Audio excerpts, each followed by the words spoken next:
নমস্কার। যুক্তি তর্ক সঙ্গে অর্কয়ে আপনাদের স্বাগত। আপনাদের সঙ্গে আমি অর্কপ্রভ সরকার। জহরান মামদানি নিউ ইয়র্কের মেয়র হয়েছেন, খুব ভালো কথা। কিন্তু জহরান মামদানি প্রধানমন্ত্রী নরেন্দ্র মোদীর বিরুদ্ধে কটূক্তি করেছিলেন প্রকাশ্যে।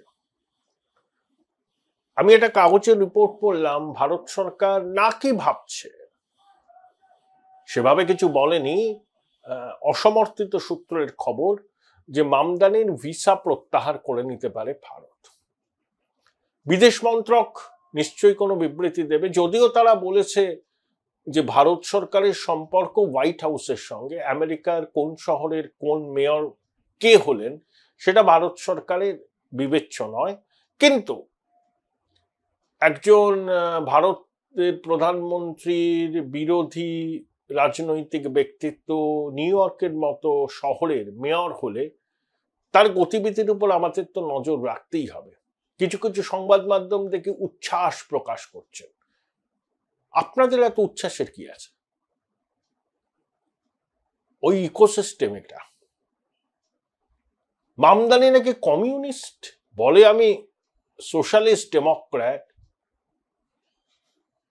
যে সিরীয় তরুণীকে বিয়ে করেছে, আমি কাগজে পড়ছিলাম, নিকাহ হয়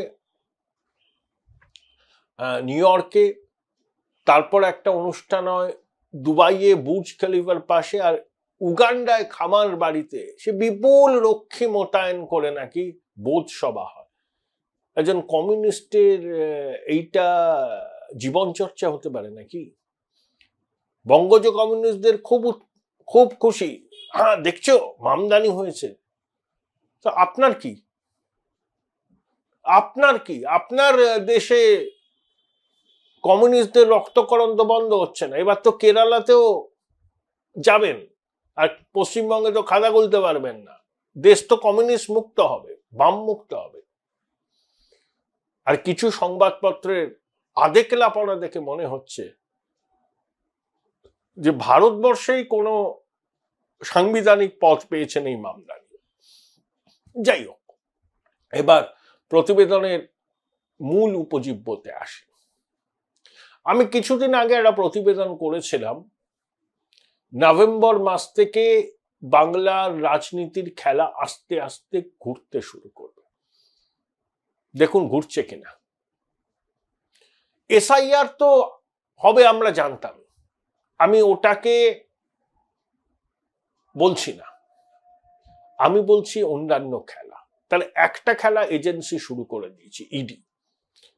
ফিনান্সিয়াল অ্যাকশন টাস্ক ফোর্সের সর্বশেষ রিপোর্টে ইডির ভূয়সী প্রশংসা করা হয়েছে। এটা প্যারিস বেসড আন্তর্জাতিক সংগঠন। টেরর ফান্ডিং এবং মানি লন্ডারিং এর ক্ষেত্রে কোন দেশ কতটা কার্যকরী ভূমিকা নিচ্ছে এগুলো রোকবার জন্য সেটা তারা দেখে। এবং ফিনান্সিয়াল অ্যাকশন টাস্ক ফোর্সের সুপারিশ যদি ভালো না হয়, কোনো রাষ্ট্র ধূসর তালিকায় চলে যেতে পারে, তাদের ব্যাংকিং সিস্টেম ক্ষতিগ্রস্ত হয়, বিনিয়োগ বাধাপ্রাপ্ত হয়। সেই ফিনান্সিয়াল অ্যাকশন টাস্ক ফোর্সের সর্বশেষ রিপোর্টে ইডির ভূয়সী প্রশংসা করা হয়েছে।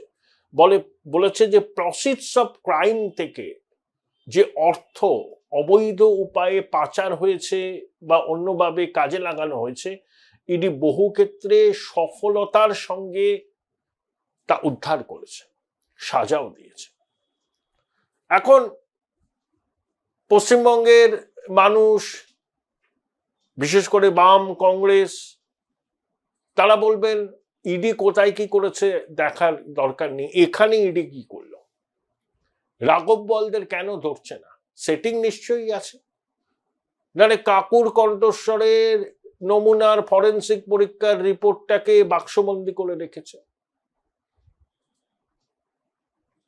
সিবিআই প্রাথমিকের নিয়োগের দুর্নীতির তদন্তের সাপ্লিমেন্টারি চার্জশিটে নাম না করে জনৈক এক ব্যক্তির কথা বলেছেন, যার নামের সঙ্গে এক বড় রাঘব বোয়ালের নাম মিলে যায়, কিন্তু সেই চার্জশিটে সেই জনৈক ব্যক্তির পরিচয়, তিনি কোথায় থাকেন, কিচ্ছু বলা হয়নি।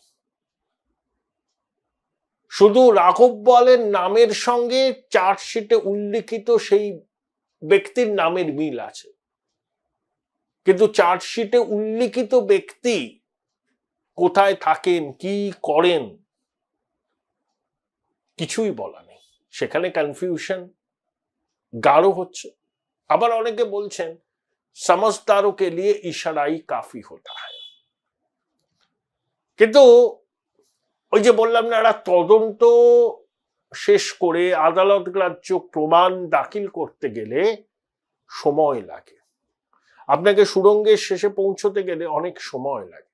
এই প্রভাবশালীরা প্রমাণ লোপাট করেছে, বিদেশে মানি লন্ডারিং এর টাকা পাচার হয়েছে, বিদেশে বান্ধবীদের অ্যাকাউন্ট ভাড়া করে সেখানে টাকা রাখা হয়েছে, সিবিআই সূত্রে সেসব খবর এসছে।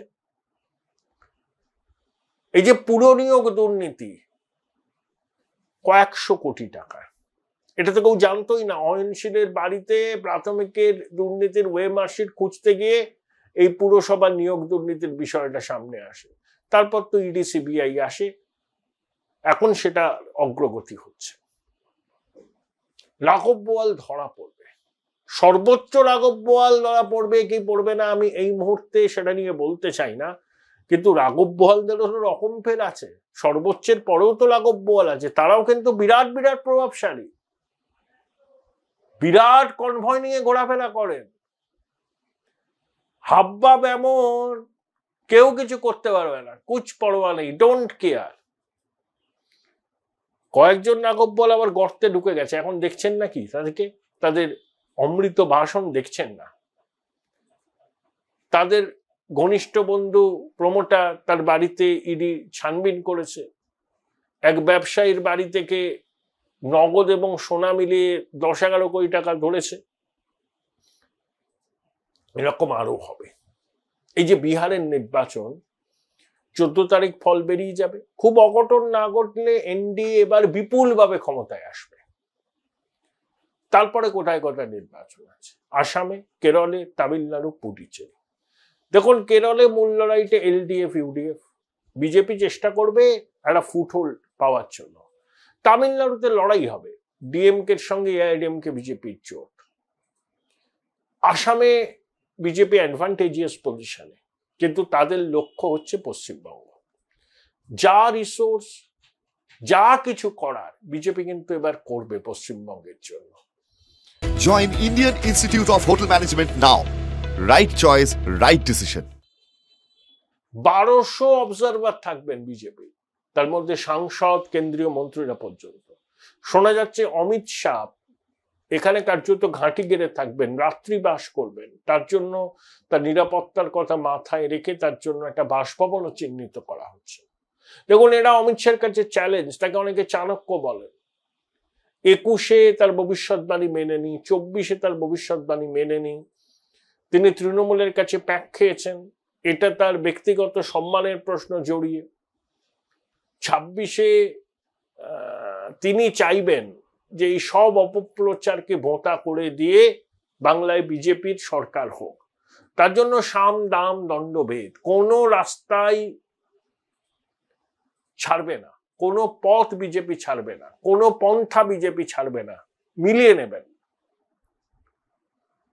নেবেন, কারণ এই চৌর্যবৃত্তির সাম্রাজ্যকে উৎখাত করতে গেলে ভালো মানুষই করলে হবে না। যা যা রিসোর্স আপনার আস্তিনে আছে, সব রিসোর্সকে কাজে লাগাতে হবে। কেন্দ্রীয় সরকারের ক্ষমতা অসীম। এতদিন ওই প্রভাবশালীদের বিরুদ্ধে তদন্ত ধীর গতিতে এগোচ্ছিল, সবুজ সংকেত ছিল না। এবার কিন্তু সবুজ সংকেত দেশে গেছে, প্রমাণ পেয়ে যাবেন 14ই নভেম্বরের পর। ডিসেম্বর মাসটায় দেখবেন তুর্কি নাচন হবে এই রাজ্যে, তুর্কি নাচন। খবরের ঘন ঘটা, প্রভাবশালীদের দরজায় কড়া নাড়া। তখন এসআইআর প্রক্রিয়াও প্রাথমিক এনুমারেশনের পর্ব শেষ হয়ে শুনানি চলছে। প্রধানমন্ত্রী, স্বরাষ্ট্রমন্ত্রী ঘন ঘন বাংলা সফর করবেন। এবং আর একটা জিনিস হবে, ঝাড়খণ্ডে জেএমএম এনডিএ তে সামিল হবে। মিলিয়ে নেবেন আমার কথা। কারণ হেমন্ত সোরেন চাইছেন এনডিএ শিবিরে আসতে, তিনি বিহারের ফলাফলটা দেখে নিতে চাইছেন। জেএমএম আসন চেয়েছিল, আরজেডি কংগ্রেস জোটের কাছে পায়নি, তারা কয়েকটা আসনে বোধহয় লড়ছে বা উইথড্র করেছে, যাই একটা দুটো লড়তে পারে, কিন্তু জেএমএম বিহারে এনডিএ ক্ষমতায় আসলে এই মহাগঠবন্ধনে আর থাকবে না। তাহলে তখন কি হবে? বিহার, উড়িষ্যা, ঝাড়খণ্ড সব জায়গায় এনডিএ সরকার, পশ্চিমবঙ্গ বাকি থাকবে কেন? তার জন্য যা যা করণীয় বিজেপির শীর্ষ নেতৃত্ব করবেন, অতীতের ভুল থেকে শিক্ষা নিয়ে। একটা জিনিস দেখুন, 2021-এ প্রধানমন্ত্রী নরেন্দ্র মোদী যখন প্রচার করতেন, দিদি ও দিদি বলে শুরু করতেন, তৃণমূল বলেছিল দেখো একজন মহিলাকে অসম্মান করছে। প্রধানমন্ত্রী একবারও, যতবার প্রচারে এসছেন এবারে লোকসভাতেও প্রচারে, ওই দিদি ও দিদি বলেননি। তৃণমূল সরকারকে নির্মম সরকার বলেছেন, আপনার পাড়া তৃণমূল তারা বলেছেন, কিন্তু মমতা বন্দ্যোপাধ্যায়কে ও দিদি বলে কোনো রাজনৈতিক আক্রমণ করেননি। এই যে বন্দে মাতরমের সার্ধ শতবর্ষ পূর্তি উপলক্ষে কয়েক মাস ব্যাপী কর্মসূচি নিচ্ছে বিজেপি। আমি দেখলাম জম্মু কাশ্মীরের মীর ওয়াইজ উমর ফারুক আপত্তি জানিয়েছে, তাদের ধর্মীয় ভাবাবেগকে আঘাত করছে। এর মধ্যেও তারা বলে আরএসএস এর চক্রান্ত দেখছেন। যাই হোক, কাশ্মীরের ব্যাপার নিয়ে বলতে চাই না। এই যে বন্দে মাতরমের সার্ধ শতবর্ষ পূর্তি, এটাকেও বিজেপি বাঙালি আবেগকে ছোঁয়ার চেষ্টা করবে। আর তৃণমূলের তৈরি করা ভাষা সন্ত্রাস, বাঙালি আক্রান্তই ন্যারেটিভ মানুষ গ্রহণ করেন।